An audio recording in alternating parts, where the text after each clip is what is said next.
It started. Good morning, everyone. I'm Maria Volpe. I'm a professor at John Jay College. Welcome, everyone, to our monthly roundtable, co-sponsored by the Association for Conflict Resolution of Greater New York and the City University of New York Dispute Resolution Center at John Jay College of Criminal Justice. This is our 275th breakfast. I started these after 9/11.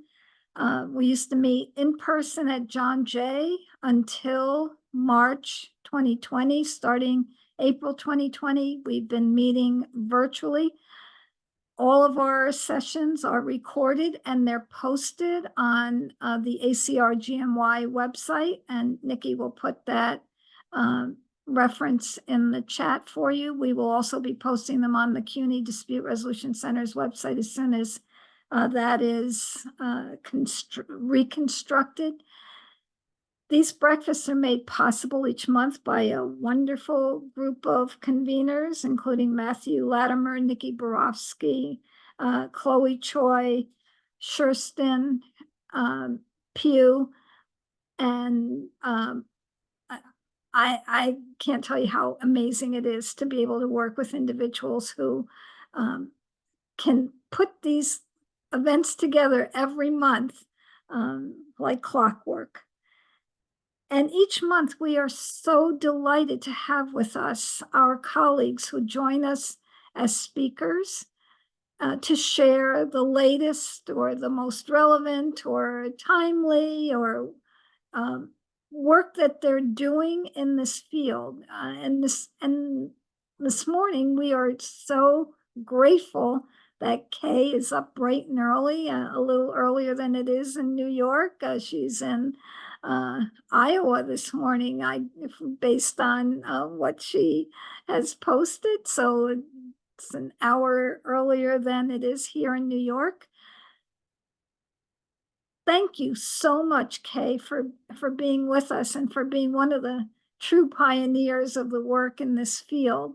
Before I turn it over to Nikki Borofsky to introduce Kay, I am going to turn it over to Sherston Pugh, who's going to make a quick announcement on behalf of one of the co-sponsors. Sherston?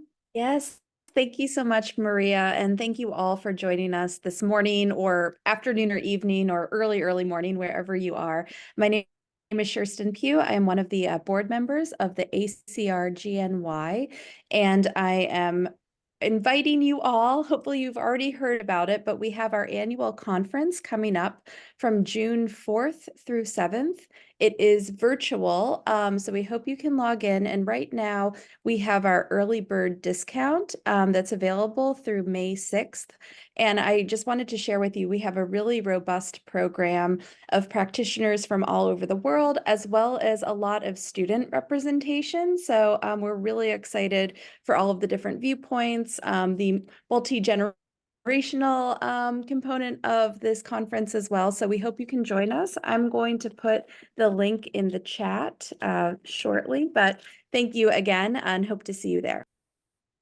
Great, thank you so much, Sherston. And again, since we are now being recorded, I wanted to mention again, for those of you who are not part of the NYC-DR listserv, which now reaches over 4,000 in over 25 countries, please send me an email. I put it in the chat, and I will add you to the listserv. And now I'm going to turn it over to Nikki Borofsky, who is going to introduce Kay Pranis. Nikki is one of our conveners. Nikki, take it away. Thank you, Maria. Thank you, Sherston. And a pre-thank you to Kay for joining us this morning. I popped in the link, Sherston popped in the link to the upcoming conference, and I'll be popping in links as we go along. And just to reiterate, this session will be recorded and available on the ACR-GNY website, along with the public chat. So whatever you write into the chat box will be preserved as a learning and connection resource. I'm super excited today to welcome all humans here to gather under the esteemed guidance of Kay Pranis. She is a truly legendary figure in the realm of restorative justice and peacemaking circles, and that's evidenced by the number of new guests and participants that we have for today's session, which is just always wonderful to grow the circle of people who join these roundtable breakfasts. Kay brings, as many of you know, decades of experience. She was the former restorative justice planner for the Minnesota Department of Corrections, which was one of the first positions in government using the restorative justice framework. And she was director of research services at the Citizens Council on Crime and Justice. Her deep commitment to reconciliation and healing is truly transformative. And her impact extends beyond her professional roles. She is a trainer and has traveled extensively throughout the United States and internationally, conducting circle trainings in very diverse settings, from schools to prisons to mediation centers to workplaces to churches. The list is truly impressive, and the impact is impressive as well. But beyond that, she is a prolific author and co-author, and she is the founder or co-founder, let me say, of Living Justice Press, where she's played a pivotal role in advancing the cause of restorative justice through education and advocacy. And I just want to emphasize how wonderful this is to actually take the reins and create one of the institutions that helps to proliferate and propagate and substantiate and systematize the great work that she and her colleagues and you all are doing. Living Justice Press was founded in 2002, and it is a nonprofit organization. You should visit the website. I will pop in the link. There are 27 books to buy. There are 117 RJ professionals who are listed.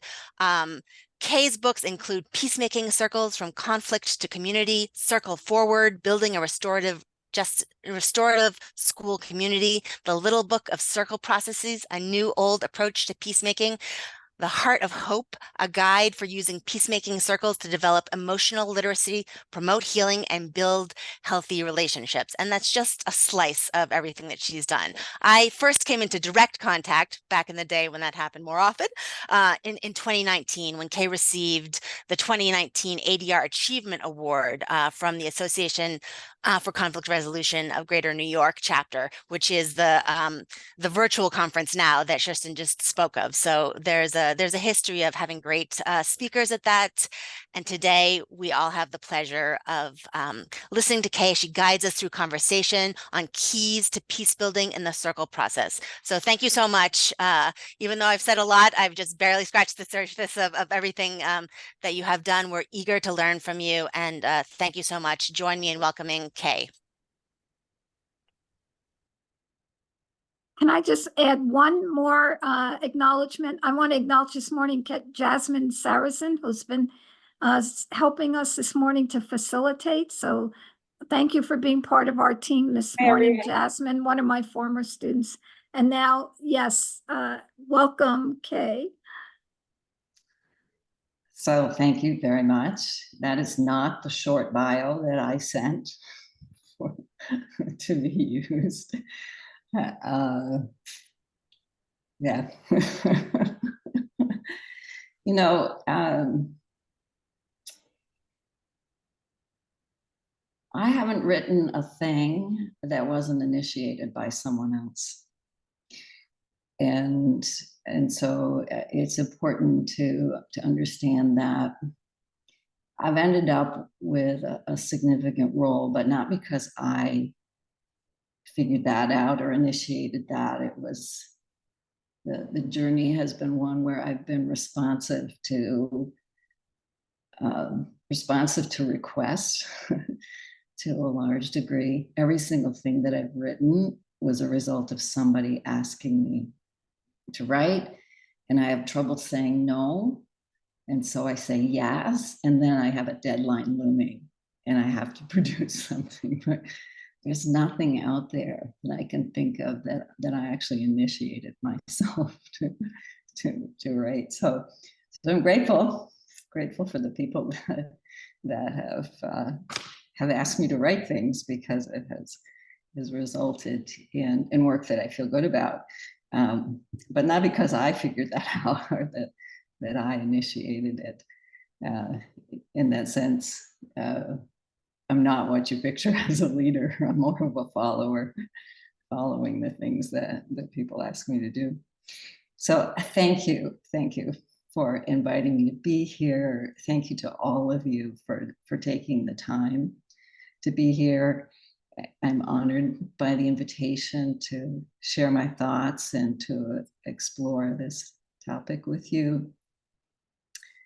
I want to begin just by inviting you to take a really deep breath as we settle into a space together. I want to acknowledge the land that each of us are on, the rocks and waters of the particular land that you are on this morning, and the plants and animals of that land. And I invite us to remember the original people of the land that we're on and their gifts as caretakers of that land. And remembering everyone who has walked on the land that you are on, and remembering all of our ancestors, whether they walked on the land we are on or not. That we remember ourselves as part of a web that extends to the past and the future, and in every direction in the present. And as part of a web, we are always connected. We are never alone. And we always bear responsibility, because in our piece of the web, every move we make, every thought we hold, ripples out to impact the entire web. So we sit with that realization, we are always connected, never alone, and we bear responsibility for how we impact others, all of the beings, and all of the things that we don't think of as beings, the rocks and the walls, all impacted by the energy that we put out in the world. Thank you again so much for being here. I want to begin by sharing an idea from an Indigenous elder in Canada. He told us that a teaching is a rekindling of a truth we were born with. To me, that suggests that I'm not here to teach you something new, but rather to stimulate your memory. If something I say resonates, it's probably because you already knew it. You may not have realized that you knew it, but you recognize it when you hear it. Though I understand circle to be a universal human process from ancient times, my people had lost their connection to this process. I'm deeply grateful to Indigenous people around the world who kept the process alive so that those of us who forgot it can return to it. I'll talk today about keys to peace building and my experience of ways circle processes can help us build sustainable peace based on justice. But I want to do several clarifications first. So when I talk about circle process, I am speaking very specifically about a particular way of doing circle. There are lots of different lots of ways that people come together in circle and work together. When I talk about them, I'm talking specifically about a process that uses a talking piece that emphasizes how we're going to be together before we try to do any kind of work together, that has an explicit conversation about the values that we want to ground the work that we're doing together, the way we are being together. And oh yeah, and that is really intentional about inviting us to bring our hearts and spirits as well as our bodies and our minds. So when I talk about circle, I'm referring to that process, and particularly the use of the talking piece and that always moving in order around the space. And the term peace building, which I gave as part of the title here, is interesting because I didn't identify as a peace builder, largely because that felt like too big a claim. I came into this, so I have no formal training in conflict resolution, actually. And so it always felt like too big a claim to say that I'm a peace builder. But this talk, most of what's in this talk that I'm doing today, resulted from a request where they gave me the title. They gave me the title, and I was a little uncomfortable about talking about peace building because I haven't identified that as my field. And then I had to come to terms with that. And then as I was preparing for today, I was thinking about language and this term peace building, and realized that there's another phrase that I have very much identified with, and that is the phrase "a culture of peace," right? Nurturing a culture of peace.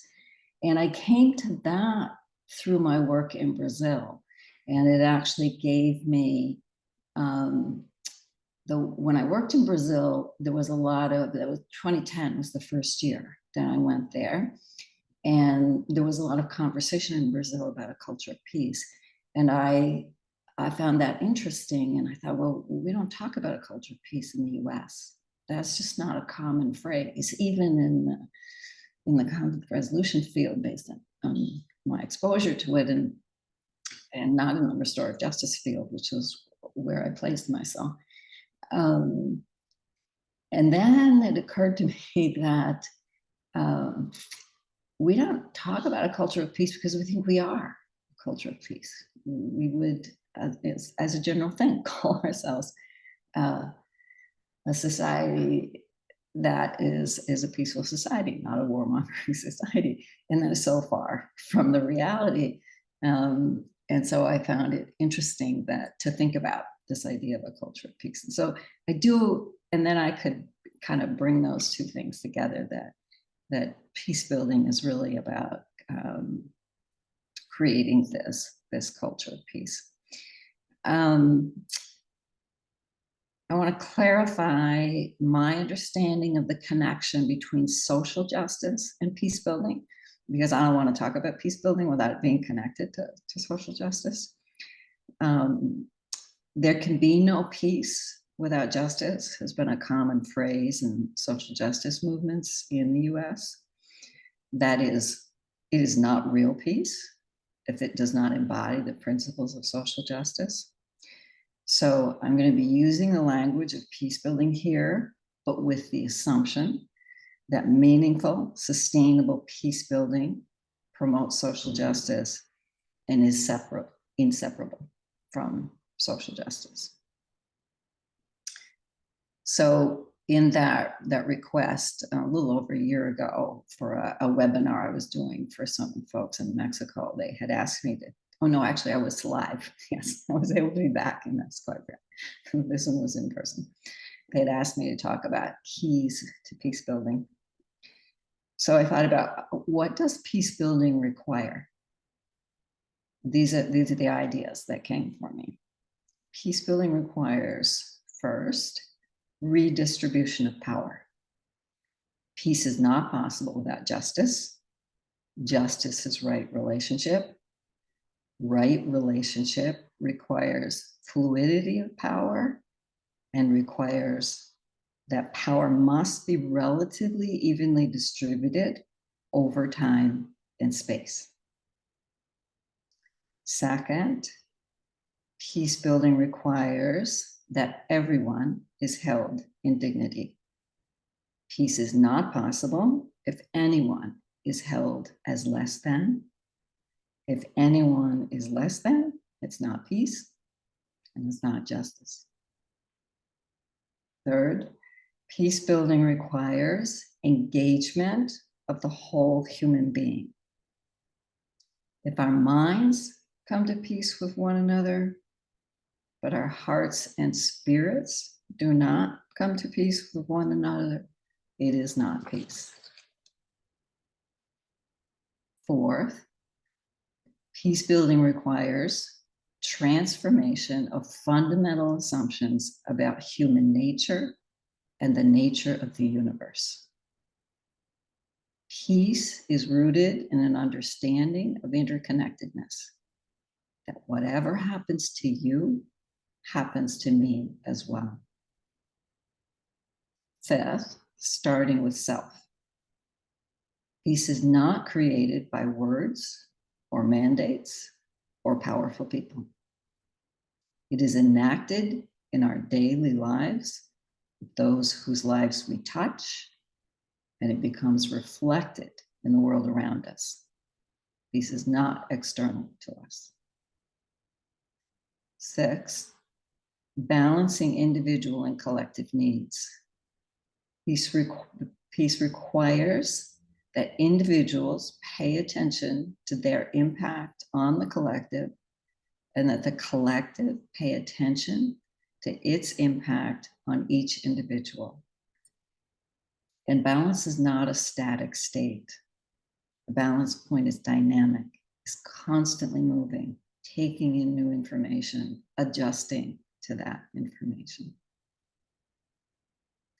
7, peace requires recognition of individual and collective responsibility for peace.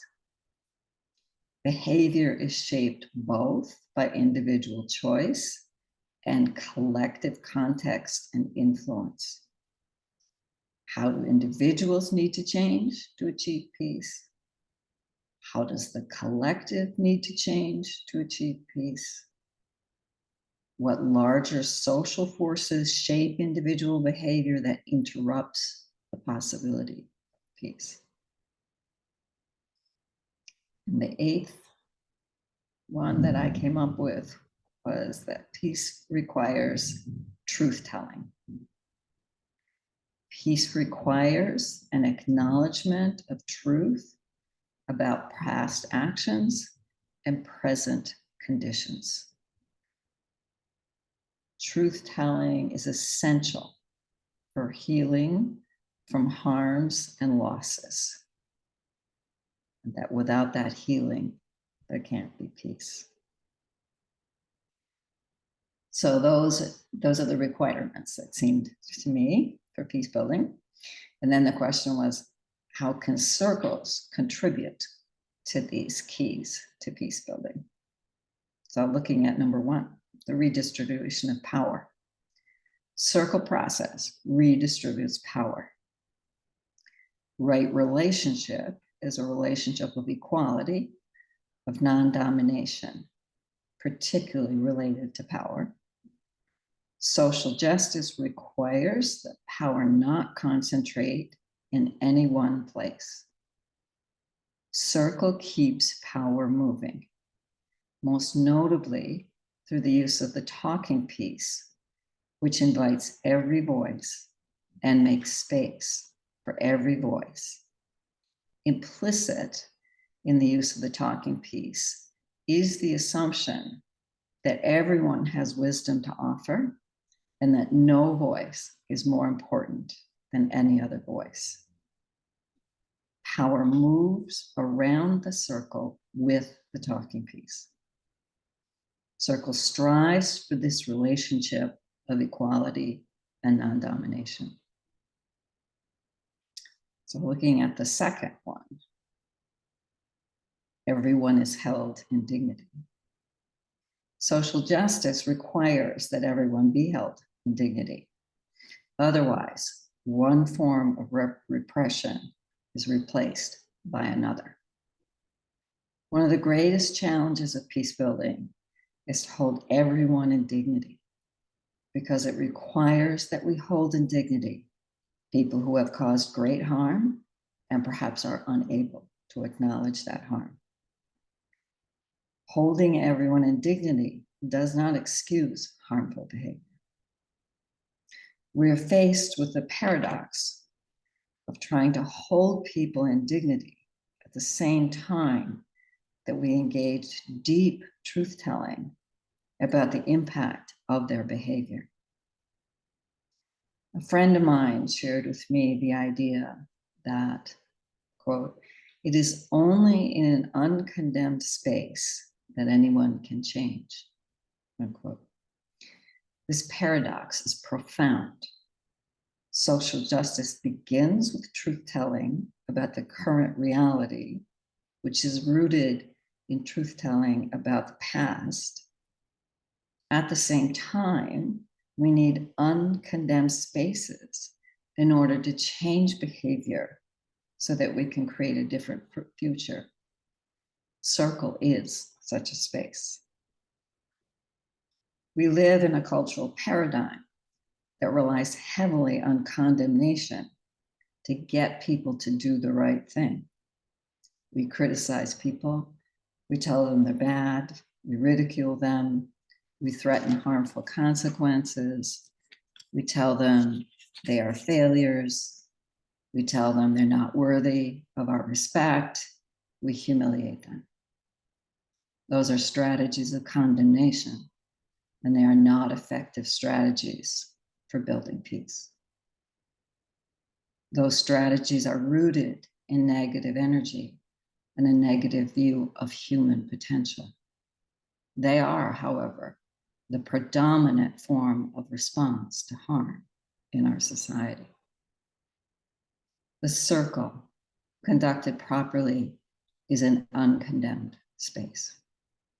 It is a space where everyone's dignity is upheld.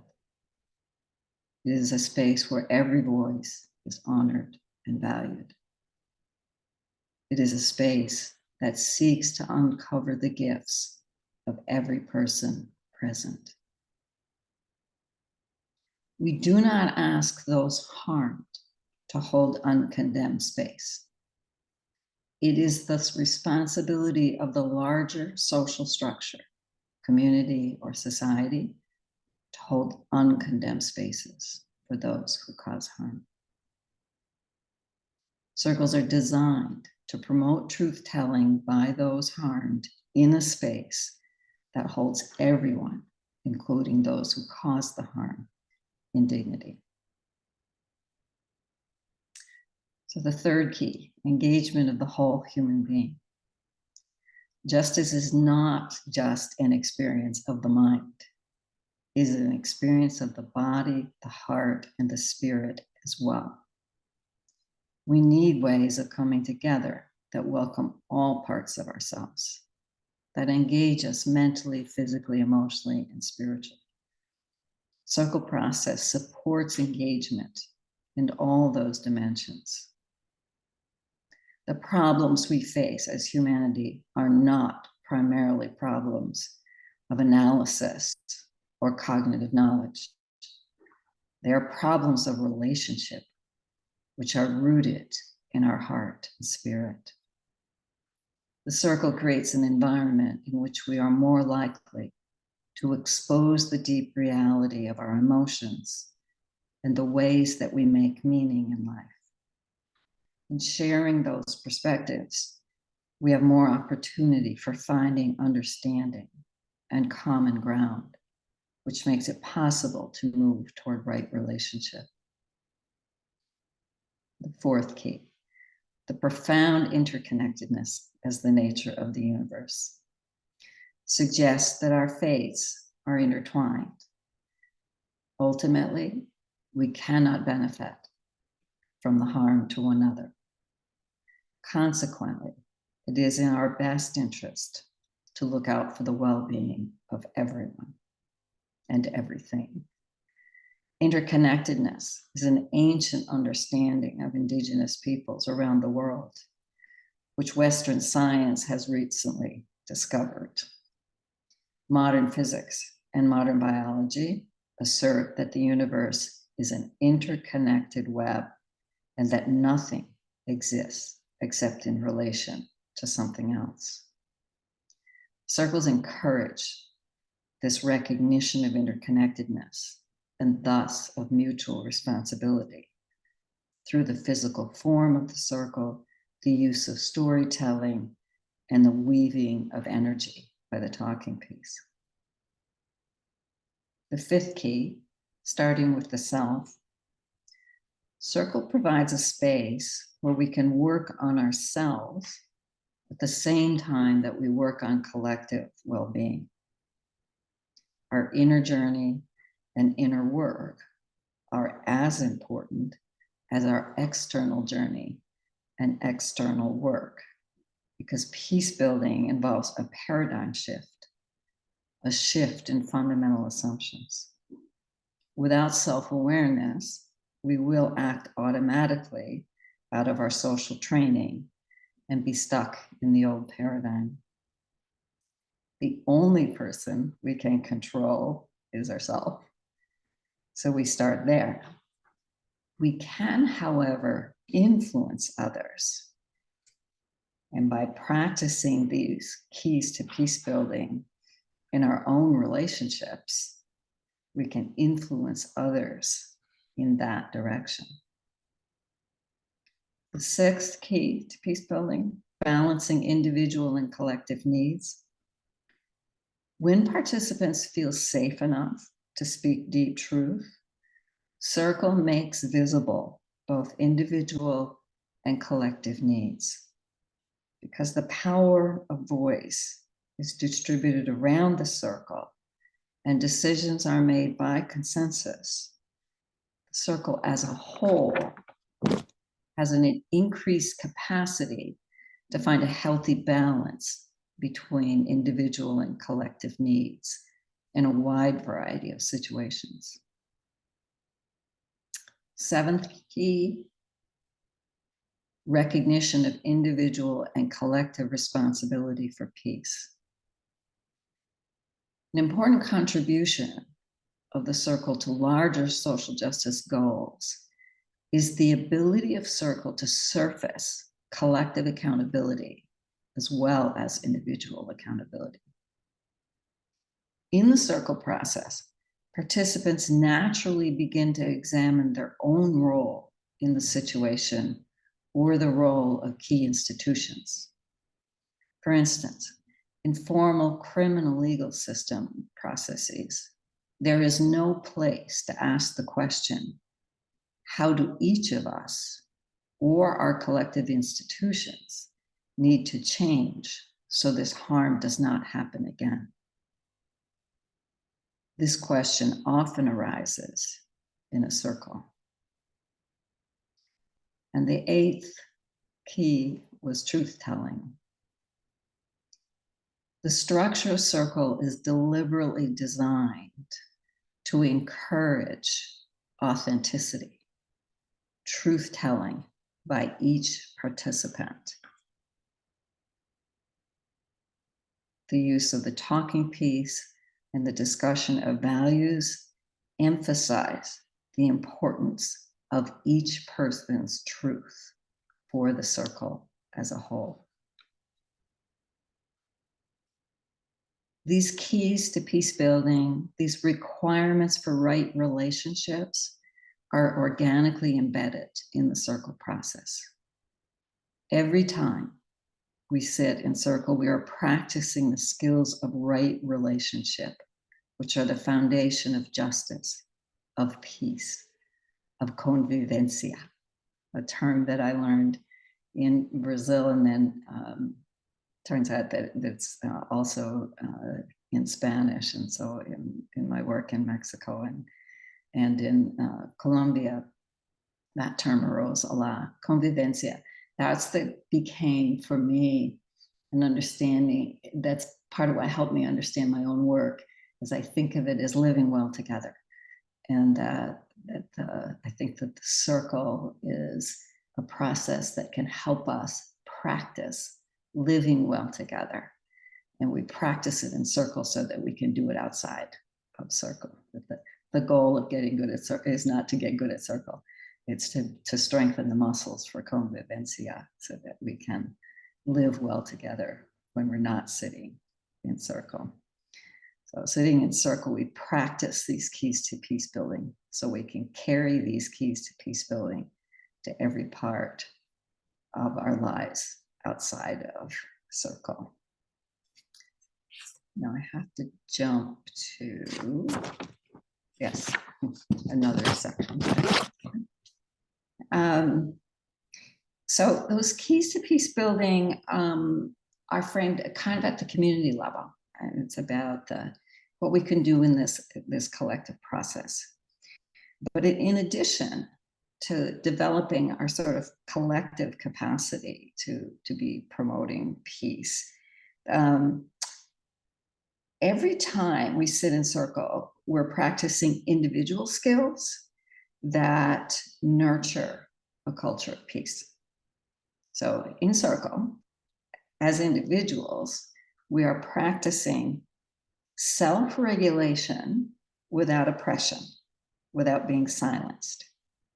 And that's through waiting our turn to speak, listening deeply. This is self-regulation based not on fear, but autonomy and choice. A lot of self-regulation that we practice is based on our fear of some kind of negative consequences. But in circle, you're practicing self-regulation based on choice, on autonomy. We're also practicing self-awareness, awareness of our own emotions, desires, and fears without becoming completely self-absorbed, because that awareness of self is in the context of awareness of others' emotions, desires, and fears at the same time. In circle, we're practicing empathy, understanding how something looks or feels to someone else, something different than what it is to us. The talking piece allows us to look at something through someone else's eyes. We do not have to adopt that way of seeing something, but we can momentarily see through their eyes and understand better what it looks like for them. In circle, we're practicing awareness of the impact of our behavior on other individuals and on the group. And we're practicing self-expression, speaking for ourselves, not relying on someone else to speak or act for us. We're practicing respect for others across difference. We're practicing non-domination. The circle is a profound practice of democracy. All voices are heard in the circle, and all voices have influence in the decisions made in circle. Every participant is treated with dignity and respect, and consequently, every participant feels that their voice matters. In circle, we're practicing full presence and attentive listening. For others to feel they belong, they need to feel seen and heard. Practicing full presence and attentive listening ensures seeing and hearing others. In circle, we're practicing integration of multiple perspectives in a process of uncovering collective wisdom. And in circle, we're practicing curiosity and wonder, which opens space for newness and growth and learning, which are essential to community vibrancy. These are critical skills for building sustainable peace rooted in justice and right relationship. These skills are practiced over and over in circle process.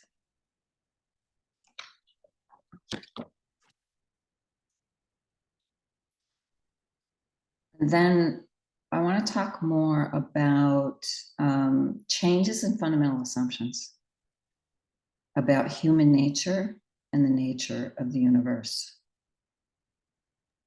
I believe that this sustainable peace rooted in justice is a vision of living together in a good way, the convivencia. The emphasis here is on living together and on a good way. And that for me means living in a way that attends to the well-being of each individual and the well-being of the whole. The collective needs to be aware of its impact on each individual, and each individual must be aware of their impact on the collective. The well-being of everyone requires that everyone be treated with respect and dignity, and it requires that every person is valued for the unique gift, and that each person has sufficient autonomy to find their own purpose in harmony with the common good. To create a community that achieves that vision, I think we will need to shift the underlying assumptions that shape our habits and routines on multiple dimensions. We need to shift from separateness to interconnection and interdependence. We need to shift from external controls as the way to manage behavior to internal controls. We need to shift from deficit analysis to asset analysis to strength-based thinking. We need to shift from hierarchies to self-organizing systems. We need to shift from primacy of the mind and intellectual analysis to multiple ways of knowing and seeing. We need to shift from individual expertise to collective wisdom. We need to shift from having answers to not knowing as a skill, having curiosity. And we need to shift from human nature as the problem to human nature as the solution. When we see human nature as the problem, we see humans as needing coercive structures to constrain natural impulses. This produces fear-based and power-based structures to try to control the behavior of others. This approach depends on the fear of punishment as the motivation for appropriate behavior. This view of human nature sees humans as fundamentally inclined to harm others unless constrained. It is a bleak perspective, but in fact permeates our social structures, families, churches, schools, social services, and legal systems. Excuse me. When we see human nature as the solution, we see humans as having a deep and powerful drive to be in good relationship with others. We need to belong. We evolved in community. Our genes have not forgotten that we need one another to survive. That part of human nature is not nurtured in modern societies. In fact, that part of human nature is frequently undermined in our culture. We are taught to distrust, to not allow others too close. We are taught that we will be judged and evaluated all the time. We are taught to conform with external expectations and to suppress the inner voice that calls for love, empathy, and vulnerability with others. Human nature as the solution reminds us of our vast human desire and potential to be in good relationship with others. That does not mean that we all agree. It means that we're all aware of shared values like caring, honesty, integrity, respect, and that we stand together on our shared values to understand the ways we are different, the ways we see things differently. These shifts from separateness to interconnection, from external controls to internal controls, from deficit analysis to asset analysis, from hierarchies to self-organizing systems, from primacy of the mind to multiple ways of knowing, from individual expertise to collective wisdom, from having answers to not knowing as a skill, from human nature as the problem to human nature as the solution, are very hard work. It requires an ability to look at everything with new eyes. Continuous self-awareness, feedback, reinforcement, and inspiration are necessary to make and sustain those shifts. And they cannot be done alone. Community support is essential in making those shifts. A culture of peace requires deep and sustained change in cultural norms and habits in order to make these shifts. The circle offers a practical tool for achieving the change necessary and supporting the long-term sustainability of that change. A culture of peace must meet the needs for meaning and belonging of every member. Mary Clark, a biologist, asserts that meaning and belonging are the most fundamental human needs. Unfortunately, we live in a culture that blocks meaning and belonging for large numbers of citizens, particularly members of marginalized groups, people who are poor, people who are not of European ancestry, but not just marginalized people. Our cultural habits as a whole do not nurture meaning and belonging for anyone. Humans have a profound need to belong. At the genetic level, we know that separation or exclusion from community means death. In our distant history as a species, death was the consequence of being expelled from the community. We need to belong so much that we will violate other values in order to belong. If we are not accepted in a positive community, we will join a negative community in order to belong somewhere.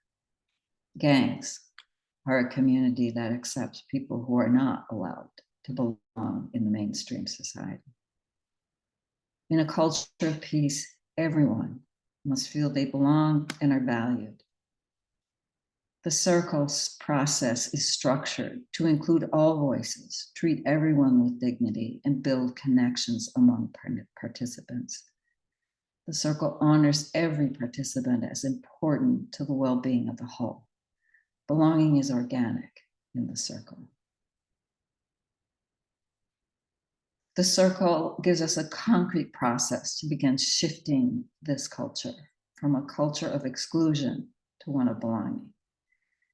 And in schools, which are small, intense communities, we are able to see this shift toward a culture of peace when circles become a part of the fabric of the school community. The circle offers a practical, accessible methodology for practicing the habits of a culture of peace so that we can internalize those habits and rely on them even when we are not sitting in circle. And the need for meaning. We struggle for meaning in our lives because we're moving too quickly and are distracted by all the things and all the noise of our material world. Circles are a powerful tool for finding and creating meaning in our lives, a meaning that honors and respects the meaning of others. Meaning must come from inside us, in relationship to what is outside, other people, the environment. Meaning cannot be imposed by others. Meaning comes from knowing ourselves, being allowed and encouraged to explore who we are and how we fit in the world. We are driven by external forces, but do not find peace within through the external distractions. A culture of peace requires that members of the culture experience an internal peace. Otherwise, our internal unrest or dissatisfaction will surface in conflict or harm to others. The circle process allows us to slow down and creates a space of deep listening, which allows us to hear our inner voice, as well as hearing the voices of others and being heard. The pace and tone of the circle encourage us to probe within for the deeper meaning of our lives, for the stories from our lives that matter most to us. Our circle helps us to know ourselves better, and in that process, make meaning out of the chaos of our lives.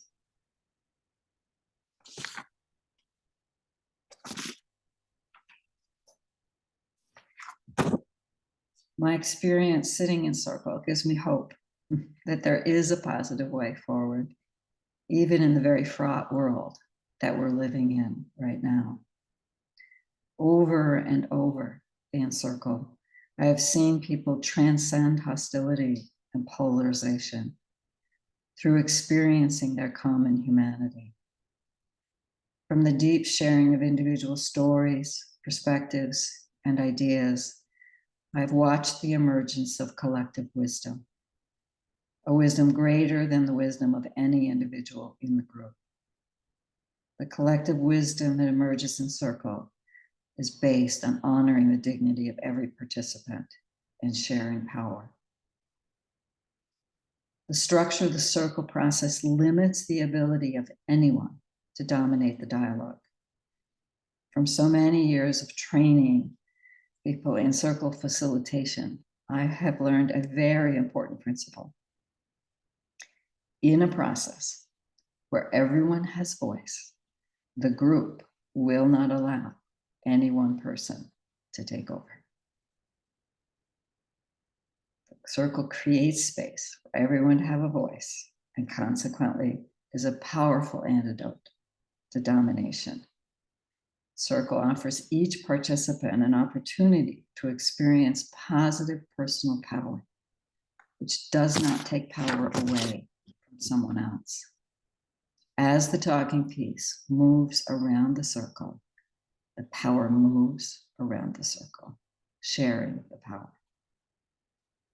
In modern societies, people hunger for meaning, for belonging, but our cultural habits and norms often undermine that. I believe circles offer a gentle way to reclaim our human capacity for meaning and belonging in every aspect of our life. Sitting in circle, we remember who we really are and what matters most in our lives. Thank you so much. So open the space now to thoughts, questions. While everybody just reverberates, I think, from that amazing presentation, I wanted to share with you one of the questions that came in through the chat. And Tom asks if you could clarify a little bit about convivencia and what the term means and how you use it. So convivencia, to me, means living well together. I'm not a native speaker of either Spanish or Portuguese, and so I may have, to some degree, imbued it with that meaning more than it means in the original context. But for me, the idea is living well together. I know con from Latin is with, and viva is living, and it has. I like it because it has the idea all in one word. In English, we have to say living well together, 3 different words. And the idea that those can, that all those things can come together in one word is just very appealing to me. But that fundamentally, that's what it's about. It's about how do we live well together. Excellent.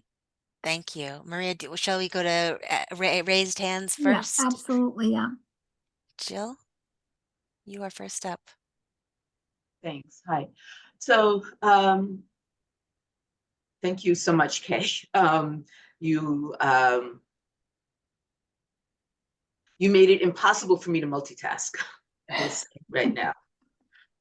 It's been a long time since I've been in circle with you. And I was racked with guilt. So I felt like I had to confess in advance what I had planned to do. Sorry, this isn't a question. This is, and so anyway, Yes. So thank you for the reminders. And it is so good to be back in circle with you, if we can call this a circle. So good, so good. And I also want to take a moment to go back to Maria's acknowledgement, or that I facilitated making it possible, like the connections. I didn't make it possible, but I connected people with texting and emails and all of that, for Kay to be here today, and Maria acknowledged that. And I'm so I am so not used to being acknowledged that I deflected that. So I wanted to say right now, thank you, Maria, for acknowledging me. And Kay for reminding how important that is. As The we say, acknowledgement of the acknowledgement. Yeah.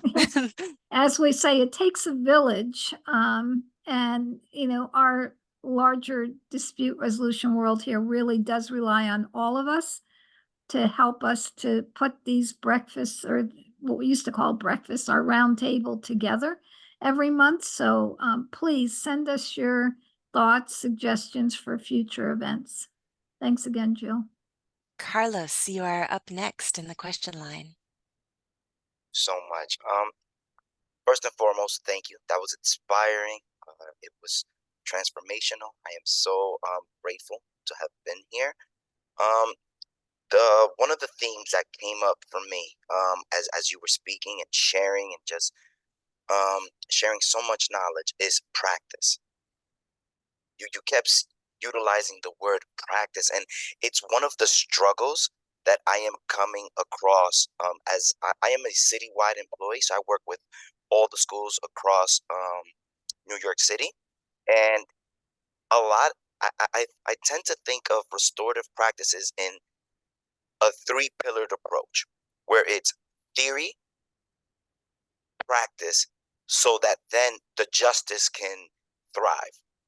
And I think the more that we build capacity across this city, the more that I notice that people are stuck in the theory piece and kind of don't allow themselves to enter the practice, whether it's hesitating to allow themselves to be vulnerable, whether it's just a struggle to actually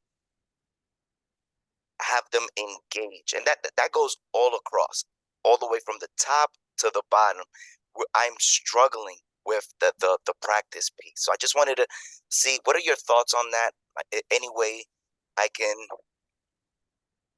help people feel a little more comfortable with the practice of this work, because you can't be a practitioner if you're not practicing this. Yeah.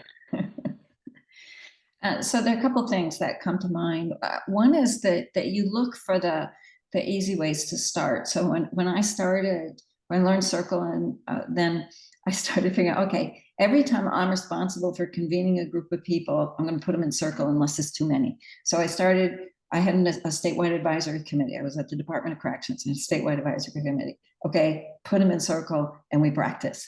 And then I was frequently asked to do workshops at conferences. So as long as the number of people wasn't too large, I would always do my workshops by putting people in Circle.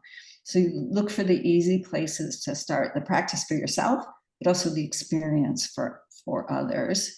The other thing is that I think it's absolutely essential for anyone who identifies as a practitioner that you have a circle of practice, that you have a small group of people you get together with on some regular basis, and you reflect on your own practice. So that you need to not just be leading circles, you need to be sitting in a circle on a regular basis where you all talk about the things that go wrong, the things that are so joyful, right? Because sitting in the space where you can celebrate the things that are so beautiful that are hard to describe to anybody else, but where you also can talk honestly about the things that blow up in your face. Those over the years for me have been the most important learnings, is when the moments when I wish the floor would open up and swallow me.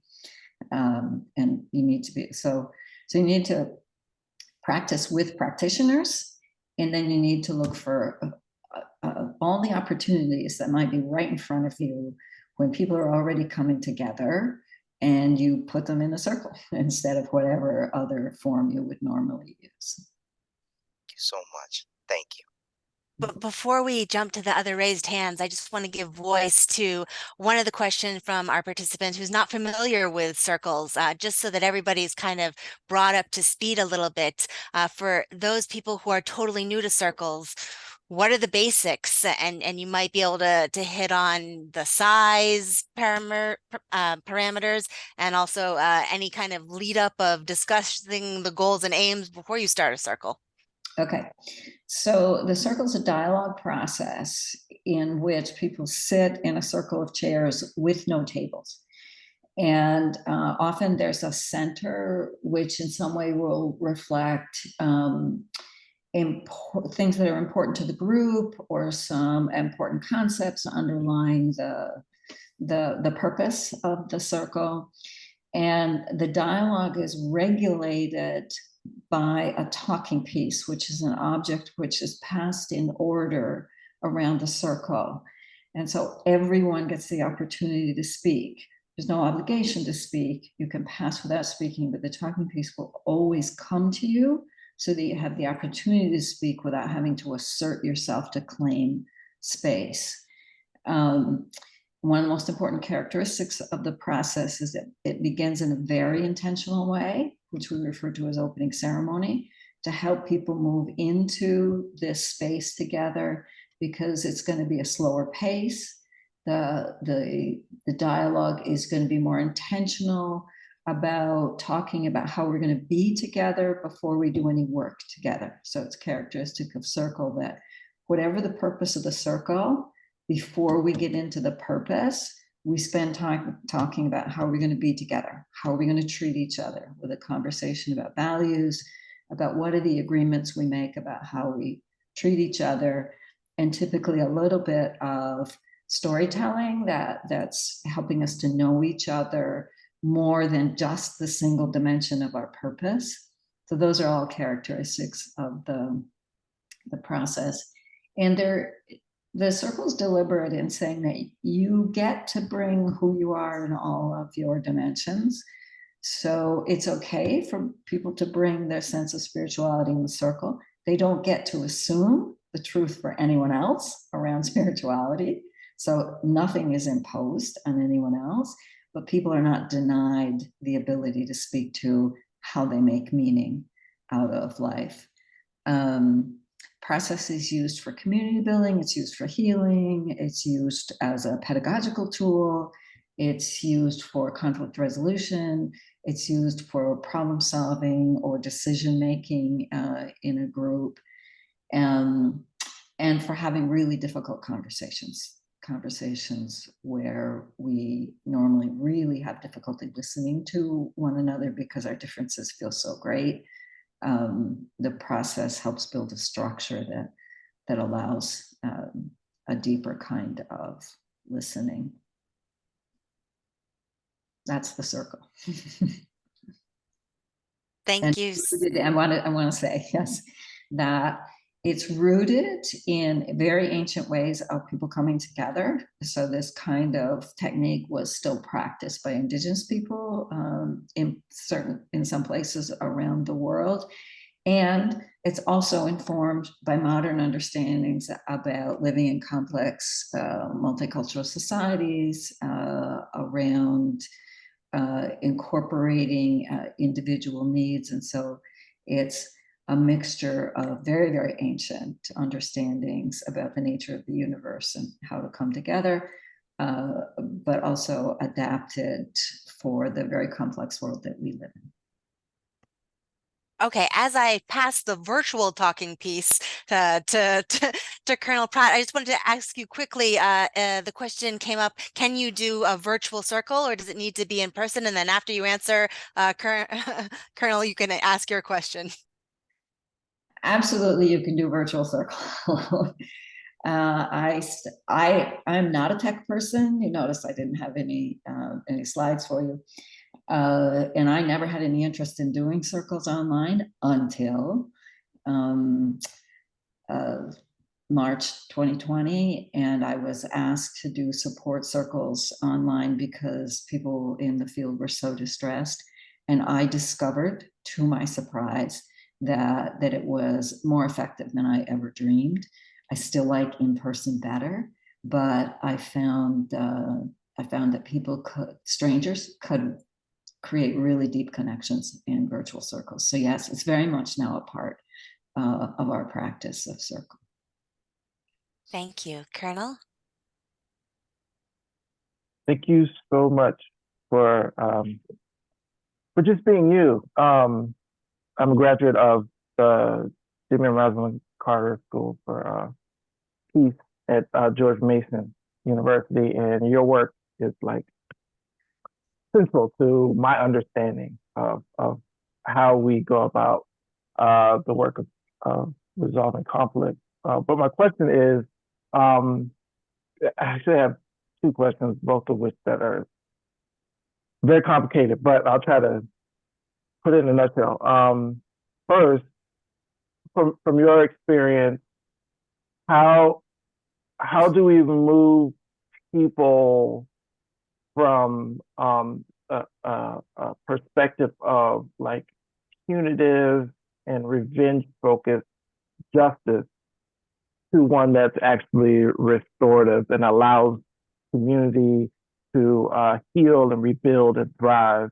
And then related to that, any ideas you have about online community and the kind of interactions that people have on different social media platforms, and whether those I guess we can call them relationships or interactions could become an actual community where there are, where there is accountability and, reciprocity and all of those things, or if we just need to find some way to move people from just being anonymous online to being willing to meet in person and be in circle.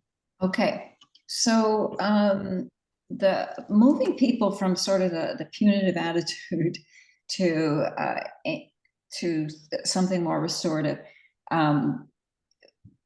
I believe that the punitive attitude is largely socialized into us. And so the best way that I have found to do that is in groups, to invite people to think about a time that they caused harm and then took responsibility for it in a good way and made amends. Okay? Because that's the essence of restorative justice. Everybody has those stories in their own lives. And that's the general principle for me in terms of training, is that you try to help people discover they already know this. They know this from a particular experience in their own lives, and you engage in the storytelling. And then when people hear each other's experiences, then their own experience gets enhanced, enlarged in that process. So inviting them to think about a time that they caused harm and took responsibility for that in a good way, because that's not a place of so much shame. And then you ask people what supported them in taking responsibility and making amends, right? And people will identify the conditions that you want in a response to making a mistake, right? So helping people notice that they know from their own life experience that, so you don't focus on the punishment, you focus on people remembering the times when they took responsibility in a good way and made amends. I've never heard anybody tell a story in that context that was based on punishment. I mean, not that it doesn't exist, probably does exist, but it won't be the dominant theme in those conversations. The question of social media. So I don't participate in social media at all. I don't even have a Facebook page. Not because it wasn't an act of defiance of social media. When Facebook first came out, I was like, I can't keep up with my email. How could I keep up with it? And I meet so many people. So I thought I would be overwhelmed. And I feel terrible if I don't respond to people. So I never got involved with social media, and I have no tech inclination. So I don't have the direct experience. But based on what I hear from others, my sense is that what's happening in social media requires us to have more circle, that we've got to balance it, right? That circle's a balance. I don't think we should be thinking about trying to get rid of it. I don't think we could, but we got to balance. We need to balance it. So we need to emphasize in-person spaces that have the kind of structure that we talk in. There are other possibilities. It doesn't all have to be circle, but that we really have to think about those characteristics that I talk about in circle, that where people deeply listen to one another, where you don't have to be assertive in order to have some space to speak. And I think that, and we can do a certain amount of that online, as I mentioned earlier. It could actually, some of it could happen in virtual space, but human beings, I think, also need physicality, that we, in order to be healthy, we've got to be in physical spaces with other people, so that we need to increase the opportunities for people to, in the workplace, in their churches, wherever people are naturally spending some of their time, that we need to increase those experiences of being physically face-to-face in a structure that holds everyone in dignity. And, you know, on the social media, I guess the other thing to think about is in your own presence, if you're involved, is how do you stay curious and ask the curious question of in some interaction, so that you're not condemning, right? That's the thing we have to get away from. It's the condemning. So how do you interact with curiosity when you are in perhaps a group where there are exchanges happening that don't feel good? And so you model. So it's constantly, I think, a question of modeling, not condemning, responding with curiosity, caring about whatever it is that's underneath. We may not like the behavior, but underneath there's always something to care about. What's driving the behavior? And this, I think, this is a huge challenge for us. Thank you for the question. Thank you. Daniel, you are up next. Thank you so much. Thank you, Kay, for being here today. I think, like Colonel, I feel like my question is kind of complicated, and I'm going to do my best to make it as clear as possible. And I think, you know, what I found in practicing circle when I first started to where I am now, and I guess it's been like an 8 or 9 year journey, and I thank you for being a part of introducing me to that.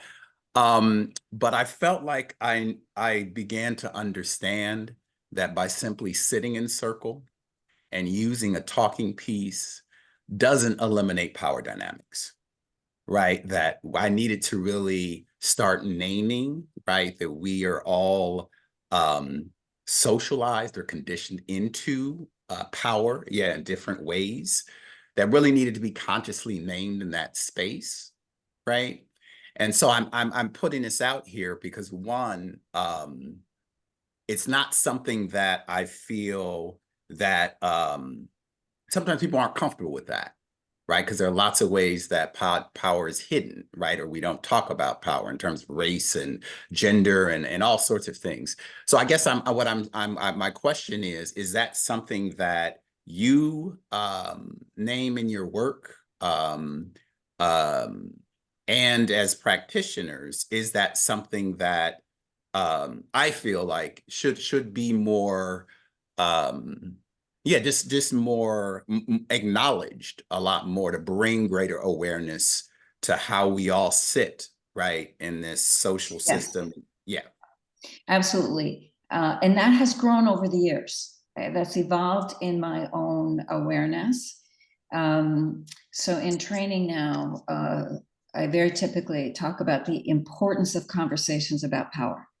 And absolutely, just by putting people in a circle and passing a talking piece, you don't make people absolutely equal.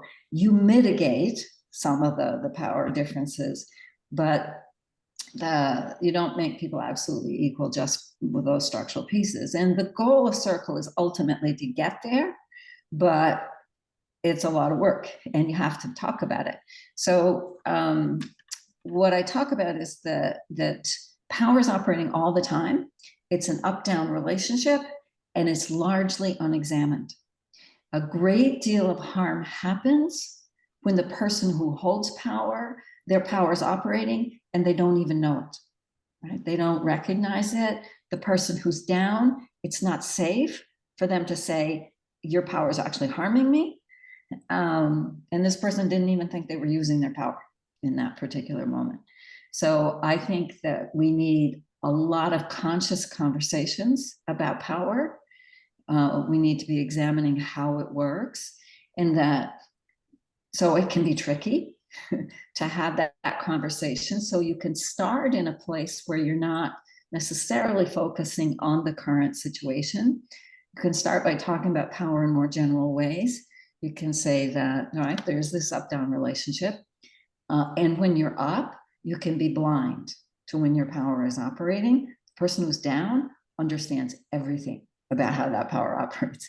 So then you can ask people, where in your life are you the one who's up?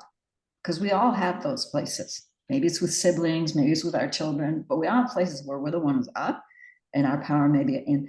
And invite people to think, can you think of a time when you got feedback and realized that you didn't intend to be using your power, but in fact, people were experiencing it that way? And then you ask, what are the places where you're down? To get people start to pay attention. And then you can ask, how does power function in this organization? What are the formal sources of power and what are the informal sources of power? So absolutely think that this is a critical thing to talk about. And it has changed the way I talk about thinking about this a lot, the way I talk about facilitating in circle, that it's not a neutral role because neutrality will reinforce the status quo. So I'm interested in redistributing power, and I have to think about, but I have to be equally committed to the well-being of everyone in the circle, including the person who holds a lot more power, right? I need to be equally committed to the well-being of everyone. But I believe that your well-being may be served by power being more equally distributed. So I'm going to be thinking about, in my role, where it's appropriate, how do I use my role for redistributing power? So for instance, if you were in a school and you have a principal or a teacher and a young person in the circle, then I may send the talking piece in the direction so that the young person speaks before the adult. Right? I might think about sending the talking piece so the person with less power speaks before the person with more power. If a person, for instance, does something, somebody is very vulnerable in a circle and other people are not very vulnerable, that will feel, I project, and I need to recognize it as a projection, but I project that person may be feeling powerless in the moment because they were vulnerable and nobody else was. Then when the talking piece comes to me, I may look for a way to be in solidarity with them so they don't feel alone. So I use my role to be in solidarity with them. I may say something that that's affirming about their courage, or just really appreciate that they're present. Or I may share a story from my own life where I was extremely vulnerable, right? So that they're not the only person sitting there who's been vulnerable. So very much, I think power should be talked about explicitly by everyone. And then the second part is that in my role, I'm thinking about the choices I make and how do I how do I support the redistribution of power with the choices I make in my role as the facilitator? And it's important to do individual preparation with the people who have more power coming into a circle, to remind them that in the circle, they're not in charge, that they have the same obligation as everyone else to not speak when they don't have the talking piece, right? That there's not a differentiation in terms of the way they participate in the circle. And it can be really helpful to, and you check with them and say, can you do that? You know, can you wait for the talking piece to come to you? And if they can't, then you need to do more preparation so they can make that kind of commitment coming in. Thank you. Thank you for that question. This has become a real important theme for me. Leanne. Thank you very much, Kay. That was a really inspiring and very clear presentation for me, and it helped me a lot in my organization of the process of circling. I have a question for you that pertains to timing. How do you deal with time when you're holding circles, particularly when you're dealing with conflict resolution? If you have a set goal that you're trying to get to, how do you manage the short amount of time that you're able to get from everybody together and being able to get to that end goal of trying to find a resolution? Could you talk about that for a minute? Talk about that, but I don't have good solutions. What is important, I think, is to, from the beginning, try to build in an awareness that you can't predict how long it's going to take. Right, that if you don't have any flexibility of time, it's going to be really difficult. So in a conflict resolution circle, you may not be able to do it all in one sitting. You may have to come back again. And if you can prepare people for that ahead of time, then it's much easier to do that.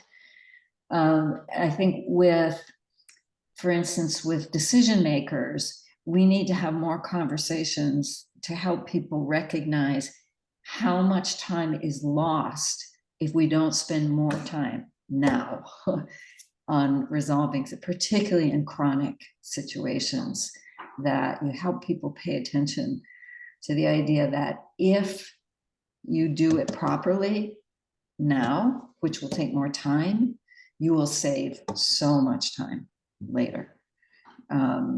And so I think we have to rethink urgency that drives so much behavior in our culture. That I use the image, the medicine wheel image around balance in the process, where we talk about the 4 quadrants. The first quadrant is meeting and getting acquainted. Second is building relationship. The third is addressing issues or topic, and the fourth is making plans or affirming connection. And that the teaching related to that image is that you spend as much time in creating how we're going to be together as you do on, trying to resolve the conflict or make plans for what you're doing together. And that in the long run, that takes less time. Because when we jump straight to the issue, which is what we're trained to do, deeply, deeply trained to jump straight to the issue because we think it's efficient, we haven't built enough safety to get the truth. And if you aren't working with the truth, you don't create very effective solutions, right? We get a shallow analysis, and out of that we have shallow plans. And so we spin back and forth between quadrant 3 and 4. And I think we need to do more educating of decision makers to create so that they will allow more space for the kinds of things that we need to do, because it's ultimately more efficient to invest in creating enough safety in the space so people can really tell the truth, so that all your efforts are actually directed at the problem, which is almost never what's apparent on the surface. And then, let people know that it will be up to them. You don't have control over resolving something in a fixed time frame, but you can work in a fixed time frame if people are willing to come more than once. You can say, okay, we can't go more than an hour or 2 hours, but we have to be willing to come back, because it's unlikely that we can finish everything that we need to talk about in that fixed time frame. But this is one of the biggest challenges in this work, and it's a part of the big paradigm shift that we need to make, in understanding that if we invest in relationship and in understanding where other people come from, we will create more robust solutions in the process. Thank you very much. Apropos of the subject of timing, we are at 5 minutes before 10 a.m. New York time. So I just wanted to give a kind of general warning. We'll hopefully get to everybody whose hand is raised. But I just wanted to say thank you first. And Maria, do you want to say a quick thanks? I was going to ask the next two speakers to speak very quickly so that we could wrap up at 10 o'clock. So Shelley and Melton, if you could be brief in your comments or question, and we will thank Kay in 5 minutes. Shelley? Thank you so much, Kay. I really enjoyed your presentation. I'm in the process of reading An Indigenous People, The History of the United States by Roxanne Dunbar Ortiz. And I'm learning so much about the Indigenous people, they were so wise and so robust in their communities. And as I heard you speak, you were talking about the benefits of the circle and how it leads to true democracy. And that's the thing that's lacking here in the United States at this moment. So I was wondering how your thoughts on how the early settlers could have been so blinded by the benefits of the Indigenous people. They had so much to offer, and instead the fear on the settlers' part was to eradicate them. And moving forward and applying that to the circle now that we create now for people, how can we help those who are not really on board with the practice to really see the benefits of being in the circle? How can we prepare them as facilitators in doing that? Or is that really our purpose or our job? Thank you. And there was a lot wrapped up in there. I won't be able to answer all of that, but I would say that when you want to engage people who are wary about the process, you think about their needs, right? So what is it that they want to be heard on that nobody's listening to them? And you create an experience of sitting in a circle where they get to talk about something that they're upset about or concerned about, and they don't have any place that they can talk about it. So for instance, in schools, where you maybe have an administration that's not supportive, you hold a circle for them to talk about what's hard about their job. Right? You hold a space where people talk about what's hard in their lives. So it's not about how you use it with students. It's not about anybody else. That's a way that you can sometimes connect. And in crisis, right? Situations where people don't know what else to do. They've tried everything else, they don't know what to do. They will sometimes let you try your way just because they're hopeless. And so you watch for those kinds of opportunities in places where it's difficult to engage people. You do not want to be convincing. Okay, so this was for me a core. It's never about persuasion, never. It is about listening. It is about honoring somebody might see something differently, and where you can, creating an experiential opportunity so that I mean, you have to look through their eyes and understand what it is they see, for you then be able to find a way to connect what you see with what they see. And so people don't like to be told what to think. So persuasion, not a very effective strategy, but engaging and caring about what they care about, and then looking for the opportunity to give them a direct experience. Thank you so much. You're welcome. Thank you. We are at the 10 a.m. point where we do officially adjourn the recorded part of this event. As you can tell, we still have lots of questions, both in the chat and 2 raised hands. Kay, you have been extraordinary this morning. We can't thank you enough for engaging us and inspiring us to think so differently. There is a recurrent question that's coming up in the chat of what kinds of written materials you might be able to make available. There were questions about whether there were slides attached to today. There are no slides, but is there a possibility that you might, can you make the written comments available? Yes, I can do that.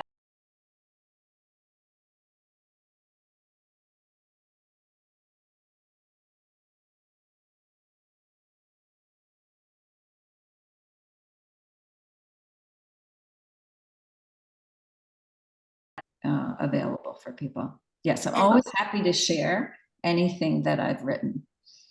Perfect. So Nikki collects all of this information for us online.